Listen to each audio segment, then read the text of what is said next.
One of Tunisia's most important political parties, the Ennahda party, has announced that it will separate its religious activities from political ones and become a civil party. This comes ahead of its 10th conference, which will be held in southern Tunisia this weekend. So what exactly is the history of this party and what does it stand for? Well, it was founded by Rachid al-Ghannouchi as the Movement of Islamic Tendency back in 1981. In 1989, the movement changed its name to Ennahda, meaning Renaissance, and adopted a moderate model of political Islam. However, the party has suffered a long period of repression, with its leader in exile under President Ben Ali. He ruled for 23 years until he was ousted after revolution in January of 2011. Well, since the uprising, Ennahda has become an important party in the country's politics. It won the first democratic elections after the revolution and came second in the last one.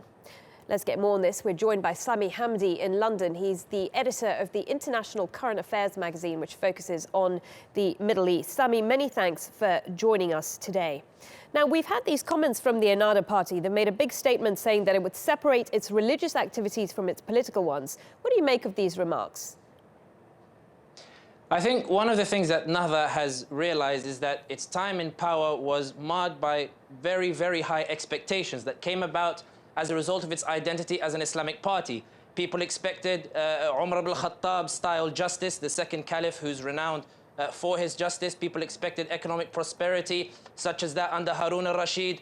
And these expectations were never going to be met. It was just too high an expectation to meet. So I think Ennahda is reminding everybody that it is a human, it is a party just like other parties as well. People should expect of it as it would expect of other parties.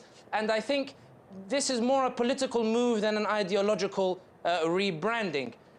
So I think at the end of the day, I think all Ennahda is saying to the Tunisians, look, we are Tunisians like you, and we also are able to make mistakes, and we are also ready to rule once more without those very high expectations that you set on us. Okay, so we're heading into this 10th conference, which is being held in southern Tunisia. Explain why this conference is so significant. The conference is significant because Ennahda right now are at a crossroads whereby they are deciding which approach they should take. Because of their time in power and because of their decline in popular support that resulted in Nida party, Beji Qaid Sibsi, winning in the presidential elections, some within the party are saying that Ennahda should step back and should wait and see how events play out. Others are saying that Ennahda should take a firm hand and really use its role in government at this moment in time. So this conference is very important in order to clear up the internal differences. We saw some of them when they were ruling, when Hamadi Jbali announced a technocrat government without consulting the party. So this conference is really important in cleaning up, call it a house cleaning process.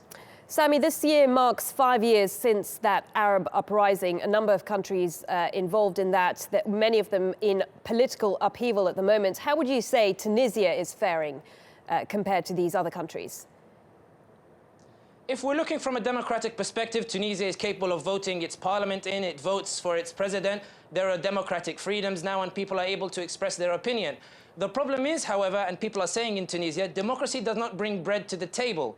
And one of the key demands of the people is for jobs for the unemployed and for more economic prosperity. Now, everybody knows economic recovery doesn't happen overnight.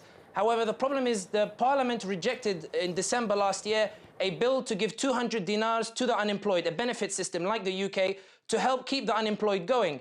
When the poor see this, they accuse those in Tunis of basically regionalism, of basically keeping the poor poor and making the rich richer. And this has marred Tunisia's transition towards becoming a more successful democratic country. So it depends which perspective you're looking at it and which perspective you believe to be more important. But the economic instability does not bode well for the near future for Tunisia, at least. Okay, Sami, really good to speak to you. Very interesting. Sami Hamdi there from the International Current Affairs magazine. Many thanks.